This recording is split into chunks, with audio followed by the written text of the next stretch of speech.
가스페 프로젝트 신약 두 번째 주제의 비유와 기적으로 말씀을 배우고 있는데요. 오늘 이 두 번째 주제의 마지막 시간이 되겠습니다. 13번째 시간이 되겠는데요. 죽은 나사로를 살리시다 라는 제목으로 우리 요한복음 11장 말씀을 배우도록 하겠습니다. 다음 주부터는 십자가와 부활이란 주제로 신약 세 번째를 배우도록 하겠습니다. 성경 말씀은 요한복음 11장 30절에서 44절입니다. 사실 요한복음 11장 전체가 이 죽은 나사로를 살리신 사건과 관련이 있는데요. 그 중에서 일부만을 보도록 하겠습니다. 자, 이 말씀을 근거로 해서 신자의 죽음은 하나님을 영화롭게 하는 것이다. 영원한 형벌의 죽음을 막은 예수님의 대신하는 죽음에 대해서 알아보고요. 마지막으로 영원한 생명을 얻은 나사로들은 이렇게 산다로 연결을 해 보도록 하겠습니다. 자, 먼저 말씀을 읽어보도록 하겠는데요. 11장 30절부터 44절까지 요한복음을 읽어보도록 하겠습니다.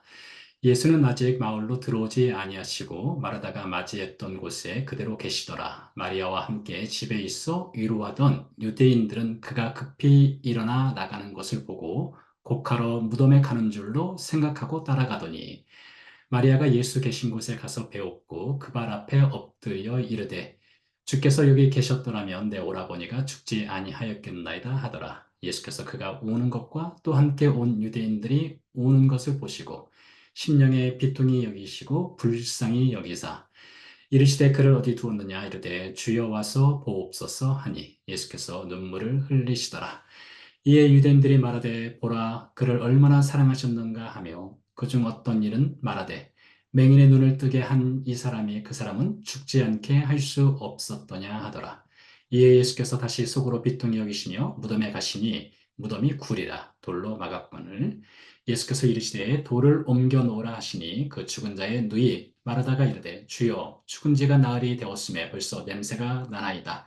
예수께서 이르시되 내 말이 네가 믿으면 하나님의 영광을 보리라 하지 아니하였느냐 하시니 돌을 옮겨 놓으니 예수께서 눈을 들어 우러러 보시고 이르시되 아버지여 내 말을 들으신 것을 감사하나이다. 항상 내 말을 들으시는 줄을 내가 알았나이다. 그러나 이 말씀 하옵는 것은 둘러선 무리를 위함이니 곧 아버지께서 나를 보내신 것을 그들로 믿게 하려 함이니이다. 이 말씀을 하시고 큰 소리로 나사로야 나오라 부르시니 죽은 자가 수죽을 배로 동인 채로 나오는데 그 얼굴은 수건에 쌓였더라. 예수께서 이르시되 풀어놓아 다니게 하라 하시니라. 자, 44절까지 읽어봤고요. 먼저 사진을 보도록 하겠습니다. 지금 보시는 사진은 뭐 정확한 장소는 알 수 없지만 나사로의 무덤으로 알려진 현장이 되겠습니다. 여기 보시면 여기 나사로스 툼이라고 되어 있는데요. 나사로의 무덤입니다. 여기 문이 보이시죠? 이 문 안으로 이렇게 내려갑니다. 상당히 아래쪽으로 많이 내려가야 됩니다. 내려가다 보면 안쪽에 나사로의 무덤이라고 일컬어지는 곳이 있습니다. 현장은 베다니가 되겠죠. 이 나사로가 살았던 곳이 베다니였으니까요.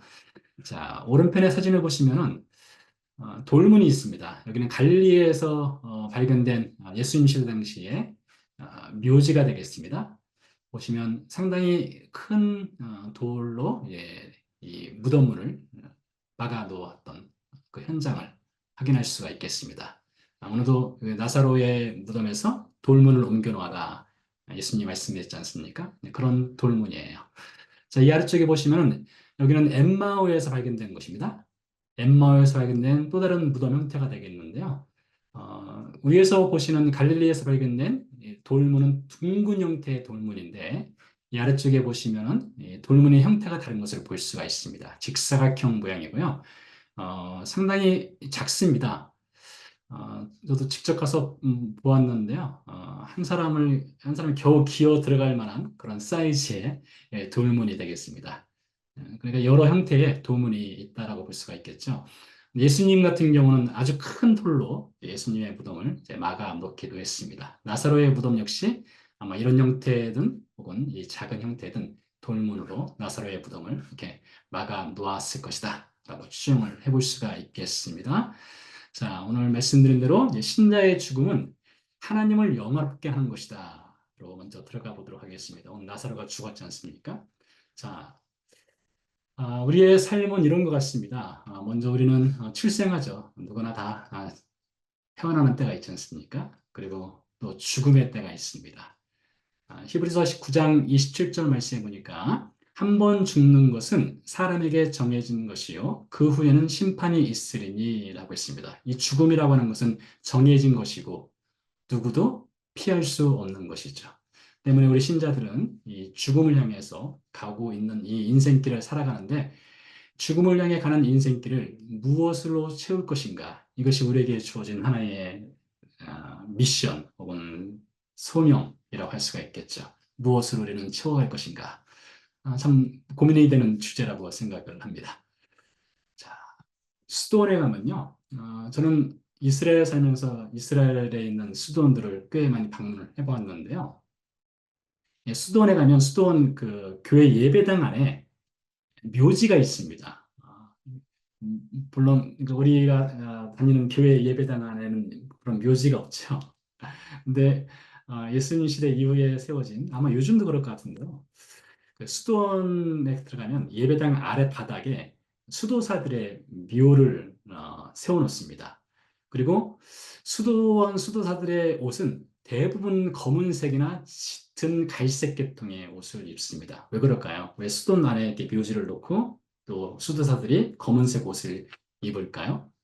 아마 이것은 죽음을 기억하라라는 의미가 있는 것 같습니다. 죽음을 기억하라. 언젠간 죽는다. 참 우리가 잊기 쉬운 것 혹은 잊고 싶은 것, 생각하고 싶지 않은 것일 수도 있겠지만 옛날부터 수도사들은 예배당 안에 묘지를 쓰므로써 늘 죽음을 기억하고 그들은 검은 옷을 입음으로써 언젠가 나는 죽는다라는 것을 늘 기억하고 살았던 것 같습니다. 아래 문구가 있는데요. 나 어제 너와 같았으나 너 내일 나와 같으리. 어, 출처가 어딘지는 정확하게 알 수 없습니다. 어떤 사람들은 터키에 있는 어떤 공군기지에서 이 비문에 쓰여 있는 것이다 라고 말하기도 하는데요. 자, 출처는 잘 모르겠으나 나 어제 너와 같았으나 너 내일 나와 같으리. 여기서 나는 이미 세상을 떠난 사람이고요. 너는 우리에게 해당되는 겁니다. 우리도 언젠가는 이미 죽은 그리고 공동묘지에 묻혀 있는 그 누구처럼 될 것이라는 것이죠. 그래서 우리는 언젠가 죽는다는 것을 꼭 기억을 매일 할 수는 없겠지만 기억하는 것이 좋겠다라는 생각을 해봅니다. 자, 오늘 이렇게 이 죽음을 향해 가는 인생 가운데 병자가 있었습니다. 이름하여 나사로가 되겠는데요. 어떤 병자가 있으니 이는 마리아와 그 자매 마르다의 마을 베다니에 사는 나사로라 했습니다. 그러니까 마르다, 마리아, 나사로가 한 형제 자매였다는 것이죠. 여성 모임에서 이 본문을 다루었는데요. 지난 시간에요.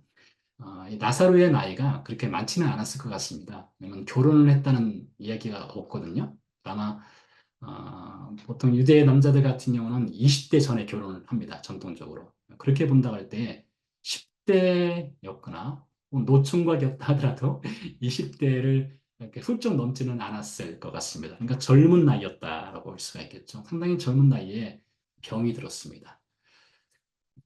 이 마리아는 향유를 주께 붓고 머리털로 주의 발을 닦던 자요 병든 나사로는 그의 오라버니더라. 이에 그 누이들이 예수께 사람을 보내어 이르되 주여 보시옵소서 사랑하시는 자가 병들었나이다 라고 했습니다.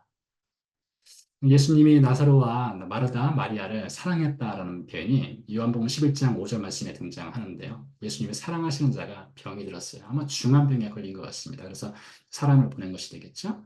예수께서 들으시고 이르시되 이 병은 죽을 병이 아니요 하나님의 영광을 위함이다 했습니다. 참 이게 이해가 쉽지 않죠. 사람이 병이 걸려서 이제 그것도 젊은 나이에 한참 젊은 나이에 병이 들어서 죽게 생겼는데 하나님의 영광을 위한 것이라고 말을 하고 있어요. 하나님의 아들이 이로 말미암아 영광을 받게 하려 함이라 하시더라 했습니다. 그런 여러분 이렇게 생각을 해볼 수 있을 것 같습니다. 우리에게 인생의 어떤 어려움은 갑자기 닥치는 경우들이 있지 않습니까? 뭐 질병의 문제도 그렇고 어떤 재정적인 것도 그렇고 관계적인 측면도 그렇고요. 갑자기 다가오는 그런 문제들이 있을 수 있죠. 누구나 다 그 문제들을 허들 앞에 서게 됩니다. 근데 그런 문제들을 통해서 하나님이 오히려 영광을 받으실 수 있는 그런 기회가 또 주어질 수 있다는 것이죠. 나사로도 그렇습니다. 죽을 병에 걸렸는데 오히려 그것이 하나님의 영광을 위한 것이다라고 말을 하고 있어요. 요한복음 21장 말씀을 가져와 봤는데요. 지난 주일 설교 때 인용을 했던 말씀이기도 합니다. 베드로의 죽음과 관련해서 예수님 하신 말씀이시죠. 내가 진실로 진실로 내게 이르노니 네가 젊어서는 스스로 띠띠고 원하는 곳으로 다녔거니와 늙어서는 내 팔을 벌리리니 남이 내게 띠띠우고 원하지 아니하는 곳으로 데려가리라. 베드로의 십자가 죽음을 예수님께서 말씀하신 것이죠. 이 말씀을 하시면 베드로가 어떠한 죽음으로 하나님께 영광을 돌릴 것을 가리키시라 했습니다. 베드로가 십자가에서 죽는 것은 하나님의 영광을 위한 죽음이라 그런 것이죠. 그렇다고 해서 이 마지막에 잘 죽는 것도 참 중요한데 마지막에 잘 죽기 위해서는 과정도 중요하겠죠. 베드로가 마지막에 두 팔 벌리고 죽었다. 그것만으로 하나님의 영광 받으신 것이 아니라 베드로의 평상시의 삶이 하나님을 영화롭게 하는 삶이었기 때문에 그의 마지막 죽음도 하나님을 영광스럽게 하는 죽음이었다라고 볼 수가 있겠는데요. 자, 이렇게 베드로의 죽음이 하나님께 영광을 돌리는 것이다라고 성경이 가르치고 있고요. 디모데후서 4장 말씀, 이것도 지난주 설교 때 말씀드린 본문인데요. 바울의 죽음과 관련된 것입니다. 전자와 같이 내가 벌써 부어지고 나의 떠날 시각이 가까웠도다. 이 전자라고 하는 것은 희생제물 위에 붓는 포도주라고 했죠. 나는 선한 싸움을 싸우고 나의 달려갈 길을 마치고 믿음을 지켰으니 이제후로는 나를 위하여 의의 면류관이 예비되었으므로 주 곧 의로신 재판장이 그날에 내게 주실 것이며 내게만 아니라 주의 나타나심을 사모하는 모든 자에게 도니라 했습니다. 그러니까 베드로도 이제 죽을 것에 대해서 예수님 말씀하셨지만 이제 바울도 자신의 죽음이 가까웠다는 것을 이제 알고 있었습니다. 근데 그 죽음의 시간이 가까운 바울의 고백 중에 이런 고백이 있죠. 나는 선한 싸움을 싸웠다. 나의 달려갔기를 마치고 믿음을 지켰다 했습니다. 말씀드린 대로 마지막에 죽는 것도 참 잘 죽는 것이 중요한데 그 과정이 좋아야 됩니다. 과정을 어떻게 살아가느냐가 마지막 죽음을 또 영화롭게 하는 죽음으로 또 이끌어 갈 수 있겠다 싶습니다. 자, 시편에 보니까 이런 말씀이 있습니다. 그의 경건한 자들의 죽음은 여호와께서 보시기에 귀중한 것이로다 했습니다. 귀중하다 했어요. 하나님께서는 신자의 죽음을 귀하게 보신다는 거예요. 여기 귀중하다 이 표현이 히브리어로 야카르라고 하는데요. 아주 비싼 죽음이다 이런 겁니다. 아주 비싼 값진 죽음이다. 이런 뜻이 되겠습니다. 그러니까 신자의 죽음은 하나님께서 보실 때에 귀중하고 값비싼 죽음이다. 이렇게 말씀드릴 수가 있겠는데요. 자, 예수님께서도 예수님의 죽음이 하나님을 영화롭게 한다는 말씀을 요한복음 17장에서 하셨습니다. 요한복음 17장 이 말씀은 예수님이 십자가를 지기 전날 하나님께 드린 기도입니다. 겟세마네 기도도 있지만 요한복음 17장의 기도도 있어요. 예수께서 이 말씀을 하시고 눈을 들어 하늘을 우러러 이르시되 아버지여 때가 이르렀사오니 여기서 때는 십자가의 때가 되겠죠. 내일이면 예수님이 십자가에서 죽는 겁니다. 아들을 영화롭게 하사 그러니까 예수님의 죽음이 영광스럽다는 거예요. 아들로 아버지를 영화롭게 하게 하옵소서 하였습니다. 그러니까 예수님은 십자가의 죽음이 영광스러운 것이고 예수님의 십자가 죽음은 하나님을 영화롭게 할 수 있는 죽음이다 라고 예수님이 말씀하셨습니다. 자, 그래서 이 첫 번째 주제, 신자의 죽음은 하나님을 영화롭게 하는 것이다. 여러분, 우리가 늘상 기억을 하지 못할지라도 우리가 가끔씩이라도 기억해야 될 것이 신자는 언젠가 죽는다는 것을 반드시 기억을 할 필요성이 있겠고요. 죽음도 참 중요하지만 죽음에 이르는 과정도 중요합니다. 어떠한 삶을 살아가야 되는가가 참 중요하다 싶습니다. 그 죽음의 과정이 마지막 죽음을 더 영화롭게 할 수 있는 죽음으로 이끌어갈 수 있겠다 싶습니다. 자, 두 번째 주제로 넘어가도록 하겠습니다. 자, 영원한 형벌의 죽음을 막은 예수님의 대신하는 죽음. 그러니까 사람을 대신해서 죄인을 대신해서 예수님이 죽는 죽음에 관해서 알아볼 필요가 있겠는데요. 자, 오늘 나사로가 병이 들었습니다. 근데 이 나사로가 젊은 나이에 병이 들기도 했지만 사실 나사로는 죽음을 안고 태어난 거예요. 죽을 병에 걸려서 죽기도 하지만 죽음을 안고 태어난 사람이 나사로입니다. 나사로뿐이겠습니까? 모든 사람은 죽음을 안고 태어납니다. 그러니까 우리가 태어나는 그 순간부터 죽음을 향한 시간은 째깍째깍 흘러간다라고 볼 수가 있겠죠. 성경 말씀에 보면 창세기 2장 17절. 네가 먹는 날은 반드시 죽으리라 했습니다. 선악과 사건이 있죠. 선악과 사건에서 아담에게 하나님이 네가 선악과를 먹으면 반드시 너는 데스 죽을 거야 라고 하나님께서 말씀을 해 주셨습니다. 3장 19절의 말씀해 보니까 너는 흙이니 흙으로 돌아갈 것이니라. 이것도 죽음에 관한 말씀이죠. 창세기 4장 8절에 보니까 가인이 그의 아우 아벨을 쳐 죽이니라. 첫 번째 죽음이 창세기 4장에 등장을 합니다. 에덴 동산에서 쫓겨나서 첫 번째로 있었던 인간 역사의 사건은 죽음의 사건이에요. 자, 그러고 나서 창세기 5장으로 넘어가니까 아담에 대해서 말합니다. 그는 930세를 살고 죽었다라 했습니다.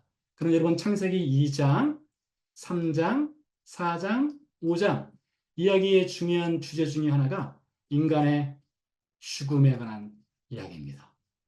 인간은 언젠가 죽는다는 거예요. 인간은 죽음을 안고 태어난 존재 이렇게 말씀드릴 수 있겠죠. 아브라함이 죽은 것에 대해서 아브라함의 향년이 175세라 죽어 자기 열조에게로 돌아가매라고 되어 있습니다. 아브라함 역시도 죽었습니다.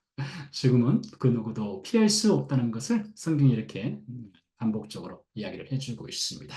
자, 그래서 말씀드린 대로 한 번 죽는 것은 사람에게 정하신 것이요 그 후에는 심판이 있으리니 이런 말씀과 함께 로마서 6장 23절 말씀해 보니까 죄 삭은 사망이요 라고 되어 있습니다. 사람이 왜 죽느냐? 여러 가지 이유로 죽죠. 질병으로 죽을 수도 있고 교통사고로 죽을 수도 있고 자연사로 죽을 수도 있습니다. 그러나 가장 그 근본적인 그 파운데이션, 그 베이직, 그 뿌리에 해당되는 죽음의 원인은 무엇이냐?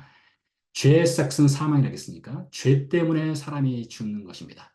그러니까 이 죄의 문제가 해결돼야만 이 사망에서 우리가 빠져나올 수가 있는 것이죠. 그래서 로마서 6장에서 바울이 이어서 말하기를 하나님의 은사는 예수 그리스도 우리 주 안에 있는 영생이니라. 참 그러니까 그리스도 예수 우리 주만이 이 죄의 문제를 해결할 수 있다라고 하는 것을 로마서 6장 23절에 담고 있는데요. 자, 나사로가 죽었습니다. 어떤 이유인지 모르지만 그 병이 걸려서 그가 죽게 되었죠. 자, 이 죽음의 문제에 빠져 있는 나사로 앞에서 마르다와 마리아가 이렇게 말합니다. 주께서 여기 계셨더라면 내 오라버니가 죽지 아니하였겠나이다. 믿었던 거예요. 예수님이 나사로가 죽기 전에 베다니에 오시면 나사로를 분명히 살렸을 것이라고 믿었던 것이죠. 그러나 나사로는 이미 죽어서 나흘이 지났습니다. 그러니 마르다와 마리아에게는 더 이상 소망이 없다라고 생각할 수 있겠죠. 자, 그런데 예수님께서 그 소망이 없는 마르다와 마리아 앞에서 죽은 지 나흘 된 인생인 나사로를 이제 부활시키는 살려내는 사건을 예수님이 행하시는 것을 볼 수 있습니다. 그러면서 예수님께서 이렇게 말씀하셨습니다. 나는 부활이요 생명이니 나를 믿는 자는 죽어도 살겠고 무릇 살아서 나를 믿는 자는 영원히 죽지 아니하리니 이것을 내가 믿느냐. 여러분 우리 신자들의 고백 중에 중요한 믿음의 고백 중에 하나가 바로 이겁니다. 예수님은 부활이십니다. 예수님은 생명이십니다. 예수님을 믿으면 영원히 죽지 않습니다. 자, 이 믿음의 고백이 우리 신자들에게 있는 것이죠. 자, 예수님께서 이 나사렛 무덤 앞에 섰을 때에 그 마르다와 마리아와 함께 그녀들의 슬픔을 위로하고 또 함께 공감하는 눈물을 흘리셨습니다. 예수께서 눈물을 흘리시더라. 예수께서 속으로 비통히 여기시며 무덤에 가시니 무덤이 구리라. 돌로 막았거늘 나사로야 나오라. 풀어놓아 다니게 하라. 이 말씀으로 예수님께서 나사로를 살려내신 것을 본문에서 또한 찾아볼 수가 있겠습니다. 자, 그래서 이 나사로의 이 부활 사건이 요한복음 11장에 등장을 하는데 이 사건을 왜 요한복음 기록자인 요한이 요한복음 11장에 넣어 놓았느냐? 이게 사실 중요한 것이겠죠. 자, 요한복음 11장 다음에는요. 당연히 12장이 오겠죠? 자, 12장 사건은 어떤 사건인가 하면요. 12장 사건부터 예수님의 마지막 원 위크, 마지막 일주일에 관한 것이 12장부터 시작합니다. 그리고 예수님 요한복음 18장으로 넘어가면 십자가에서 죽거든요. 근데 예수님의 십자가 사건 바로 직전에 일주일 바로 직전에 요한복음 11장에 나사로의 죽음을 넣어놨어요. 여기는 의도가 있다는 것입니다. 어떤 의도일까요? 나사로의 죽음과 나사로의 부활을 넣어 놓음으로써 장차 예수님이 십자가에서 죽는 것으로 끝나는 것이 아니라 예수님이 반드시 살아난다는 것을 미리 예고편으로 보여주는 것이 나사로의 죽음과 나사로의 부활 사건입니다. 자, 그래서 이 나사로의 죽음과 나사로의 부활 사건을 통해서 예수님께서 하시고자 하시는 것이 있어요. 자, 중요한 것은 무엇이냐? 대신 죽기 위해 오신 예수님이라는 것입니다. 여러분, 우리가 이 복음의 내용 중에서 이 대신이라는 표현이 굉장히 중요합니다. 매우 중요해요. 예수님이 우리 대신 죽기 위해 세상에 오셨다는 거예요. 그래서 마가복음 10장 45절, 마가복음의 키 패시지라겠죠? 인자가 온 것은 섬김을 받으려 함이 아니라 도리어 섬기려 하고 자기 목숨을 많은 사람의 대속물로 주려 함이니라 했습니다. 대신 죽기 위해서 오셨다는 거예요. 대신 죽기 위해서요. 그래서 이렇게 연결시켜 볼 수가 있습니다. 예수님의 죽음은 우리의 죽음입니다. 예수님과 함께 우리가 죽은 거예요. 예수님의 부활은 우리의 부활입니다. 나사로의 죽음은 나사로만의 죽음이 아닌 거예요. 여기는 예수님의 죽음도 있습니다. 나사로의 부활은 곧 예수님의 부활인 것이죠. 예수님의 죽음은 우리의 죽음이고 예수님의 부활은 우리의 부활이다. 이렇게 연결을 시켜볼 수 있겠다 싶습니다. 자, 그래서요. 예수님의 죽음이 우리의 죽음이고 예수님의 부활이 우리의 부활이라고 하는 것을 다른 성경 구절을 가지고 좀 증명을 해보면 이렇습니다. 그가 우리를 흑암의 권세에서 건져내사 그의 사랑의 아들의 나라로 옮기셨으니 그 아들 안에서 우리가 속량 곧 죄사함을 받았느니라 했습니다. 자, 여기서 흑암의 권세라는 표현이 있습니다. 흑암의 권세, 사탄의 권세죠. 사탄의 권세. 에베소서 2장 1절 말씀에 보면 그가 우리를 죄와 허물로부터 우리를 구하셨다. 이런 표현이 있습니다. 죄와 허물로부터. 그러니까 이 흑암의 권세라고 하는 사탄의 권세. 그러니까 사탄의 권세 아래에서 우리는 이미 죽은 자와 같은 거예요. 죽은 자와 같았는데 예수님이 대신 죽어주시는 이 십자가의 은혜로 우리를 사랑의 나라, 아들의 나라로 옮기셨다. 생명의 나라로 옮겨주셨다는 거예요. 예수님의 죽음이 우리를 생명으로 이끌어가는 그런 죽음이었다. 좀 더 살펴보면 골로새 2장 12절 13절에서 이렇게 말을 하고 있습니다. 너희가 침례로 그리스도와 함께 장사되고, 그렇죠? 예수님의 죽음이 우리 죽음이라는 것을 장사되고 이렇게 표현하고 있죠. 또 죽은 자들 가운데서 그를 일으키신, 즉 부활하신 하나님의 역사를 믿음으로 말미암아 그 안에서 함께 일으키심을 받았느니라 했습니다. 예수님의 부활이 우리의 부활이라는 것을 골로새서 2장에서 이야기를 하고 있죠. 또 범죄와 육체의 무할례로 죽었던 너희를 하나님이 그와 함께 살리시고 우리의 모든 죄를 사하시고 라고 되어 있습니다. 그러니까 여러분, 예수님의 2000년 전 이 십자가 사건이 시간적으로 우리가 너무나 본 옛날 사건이죠. 그러나 그것이 그 옛날의 사건으로 끝난 것이 아니라 우리가 예수 그리스도를 믿었을 때에 우리에게 두 가지 사건이 일어나는 거예요. 첫 번째는 예수님과 함께 죽는 사건입니다. 두 번째는 예수님과 함께 부활하는 사건이에요. 이것이 우리가 예수님 믿었을 때 즉각적으로 우리에게 주어지는 사건이에요. 고린도서 5장 21절 말씀. 하나님이 죄를 알지도 못하신 이를 우리를 대신하여 죄로 삼으신 것은 우리로 하여금 그 안에서 하나님의 의가 되게 하려 하심이라 했습니다. 하나님의 의가 된다는 것은요. 여러 표현이 될 수 있겠는데 하나님의 아들이 된다, 하나님의 상속자가 된다, 이런 표현으로도 연결시켜 볼 수가 있어요. 예수님께서 우리를 대신하여 십자가에서 죽으신 거예요. 그리고 우리를 살려주신 거예요. 자, 그렇다면 이렇게 예수님께서 영원한 형벌의 죽음을 막는 대신하는 죽음을 우리에게 죽어주심으로써 우리를 구하셨는데, 그럼 이제 영원한 생명을 얻은 나사로, 바로 우리들이 되겠죠? 영원한 생명을 얻은 나사로들은 어떻게 살아야 되느냐? 이게 삶의 과정, 죽음에 이르기 전 삶의 과정이 우리에게 주어진 하나의 중요한 과제라고 볼 수가 있겠는데요. 골로새서 3장 말씀을 가져보았습니다. 그러므로 너희가 그리스도와 함께 다시 살리심을 받았으면 위의 것을 찾으라. 거기는 그리스도께서 하나님 우편에 앉아 계시느니라. 위의 것을 생각하고 땅의 것을 생각하지 말라 했습니다. 그럼 도대체 위의 것이 무엇이며 땅의 것이 무엇인가를 알아야 될 필요성이 있겠는데, 자, 골로새서 3장 5절에서 17절 사이에 자세하게 위의 것이 무엇이고 땅의 것이 무엇인지, 우리가 죽기 전에 어떻게 살아야 되는지를 알려주고 있습니다. 첫 번째로 땅에 있는 지체를 죽이라 했습니다. 음란, 부정, 사욕, 악한 정욕, 탐심, 우상숭배, 자, 이런 것이 땅의 것이라는 거예요. 자, 이것을 죽이라는 것입니다. 이 모든 것을 벗어버리라. 우리가 입고 있는 옷 중에 분함, 노여움, 악의, 비방, 부끄러운 말, 거짓말, 일생활의 행위의 옷들이 있다는 거예요. 이것을 벗어버리라 했습니다. 죽기 전에 우리가 해야 될 것입니다. 자, 그런 다음에 이 세상에 우리가 옛 생활에 이런 죄악된 옷을 벗었으면 또 새로운 옷을 입어야 됩니다. 보세요. 하나님의 택하사 거룩하고 사랑받는 자로 살라 하면서 긍휼, 자비, 겸손, 온유, 오래 참음, 서로 용납하고 서로 용서하는 것을 그런 옷을 입어야 된다는 거예요. 이 모든 것에 사랑을 더하라. 이는 온전하게 매는 띠니라 했습니다. 더 나가면요. 그리스도의 평강이 마음을 주장하게 하라. 감사하라. 풍성한 말씀 가운데 거하라. 시와 찬송으로 신령한 대로 하나님께 예배를 드리라. 이게 위의 것을 생각하는 사람의 삶이라는 것입니다. 무엇을 하든지 말이나 일이나 다 주 예수의 이름으로 하고 그를 힘입어 하나님 아버지께 감사하라 했습니다. 이것을 위의 것을 생각하는 영원한 생명을 얻은 나사로들은 이렇게 살아야 한다는 거예요. 어떻게 살아야 되냐?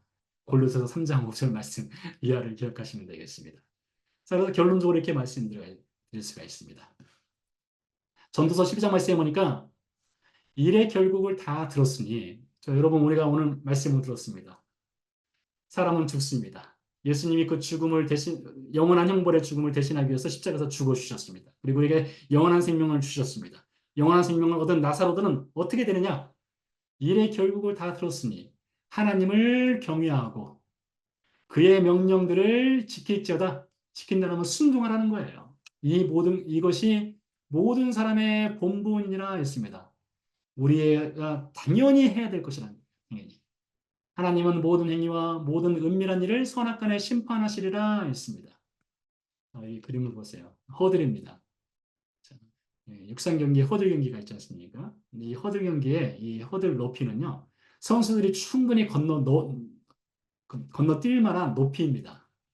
뭐 이렇게 뭐 2m, 3m 이렇게 오를 수 없는, 넘을 수 없는 그런 허들이 아니에요. 충분히 건너뛸 수 있는 것입니다. 그럼 여러분 이것을 보십시오. 골로새 3장 5절 말씀 이하에 위의 것과 땅의 것을 보십시오. 우리가 넘어야 될 허들이 어떤 것들이 있는지를 한번 스스로를 체크해 보시기 바랍니다. 라틴어 중에 이런 말이 있습니다. 메멘토 모리 카르페 디엠. 죽음을 기억하라. 이 순간에 충실하라. 라는 말이 있습니다. 언젠간 우리가 죽습니다. 우리는 죽음을 향해 가고 있습니다. 그 과정 가운데 여러분 이 순간 충실하십시오. 어떤 것으로요? 위의 것을 생각하는 영원한 생명을 얻은 나사로로 살아가야 됩니다. 우리에게는 뭐가 부족하고 뭐가 잘 되고 있는지를 한번 보시기 바랍니다.